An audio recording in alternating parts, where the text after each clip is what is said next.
Bayangkan anak berusia 8 tahun, mengenakan seragam militer, berlari di atas pasir, merangkak di air dangkal, bahkan memegang senjata. Ada yang mainan, ada pula yang asli. Itulah kenyataan di Rusia hari ini. Sebuah tren yang menimbulkan pertanyaan besar. Apakah ini pendidikan patriotik atau bentuk indoktrinasi? Di tepi Sungai Don, wilayah Rostov, sebanyak 83 anak berusia 8 hingga 17 tahun mengikuti latihan militer yang mereka sebut pawai rute. Dengan instruksi keras dari tentara, mereka berlari, merangkak tengkurap, dan melatih kekompakan tim. Sebagian besar mengenakan seragam kamuflase. Ada yang membawa replika senjata, ada pula yang memegang senjata asli. Latihan ini dipimpin oleh suku Cosak, komunitas yang sejak lama dikenal sebagai bagian dari tradisi militer Rusia.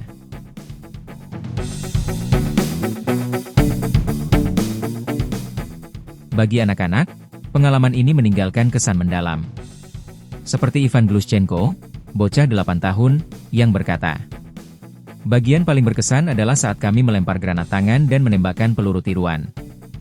Sementara Anton, anak yang lebih tua, menyebut alasannya ikut. "Saya ingin mengaitkan masa depan saya dengan dinas militer, mengabdi pada negara, dan setia sampai akhir." Anak lain, David, menambahkan bahwa latihan ini membuatnya bisa menguji keteguhan hatinya. Namun tidak semua orang melihat ini sebagai hal positif. Kelompok hak-hak anak independen seperti NE Norma menilai program ini adalah bentuk indoktrinasi dan propaganda. Mereka mengkritik bagaimana anak-anak bahkan diajari menangani senjata sungguhan hingga membuat drone militer di sekolah. Menurut mereka, seharusnya masa kanak-kanak diisi dengan pendidikan damai, bukan persiapan perang.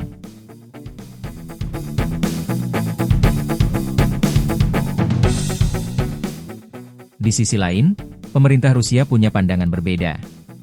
Bagi mereka, pendidikan ini adalah cara untuk menanamkan patriotisme dan membangun ketahanan nasional.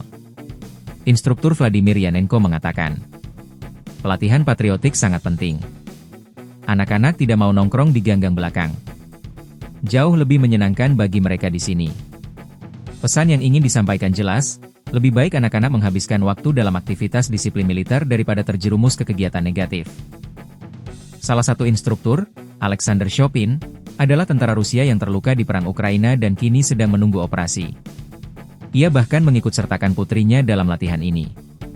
"Ini bukan pertama kalinya saya ikut. Saya menyukainya, bisa menularkan pengalaman kepada anak-anak. Anda bisa melihat bagaimana mereka membentuk sebuah keluarga," ujarnya. Putrinya sendiri ikut merasakan kesulitan, tapi tetap menikmatinya. Menurut Shopin, nilai utama dari latihan ini adalah kerja sama tim dan rasa tidak ingin mengecewakan teman-teman. Setelah selesai latihan, suasana berubah menjadi penuh keceriaan. Seorang gadis remaja bahkan berteriak, "Saya hampir mati." Sementara temannya menjawab, "Kita berhasil berlari 3 kali," sambil berpelukan gembira. Meski tampak melelahkan, ada semangat yang muncul. Anak-anak merasa mereka telah berhasil melewati tantangan bersama-sama. Fenomena ini memperlihatkan bagaimana perang di Ukraina berdampak hingga ke ranah pendidikan anak-anak Rusia.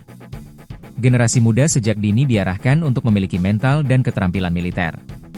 Bagi sebagian orang, ini bisa memperkuat identitas nasional dan patriotisme.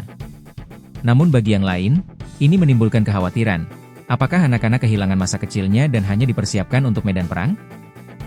Pemirsa, anak-anak biasanya kita bayangkan bermain di taman, belajar di sekolah, atau bercita-cita menjadi dokter, insinyur, atau guru.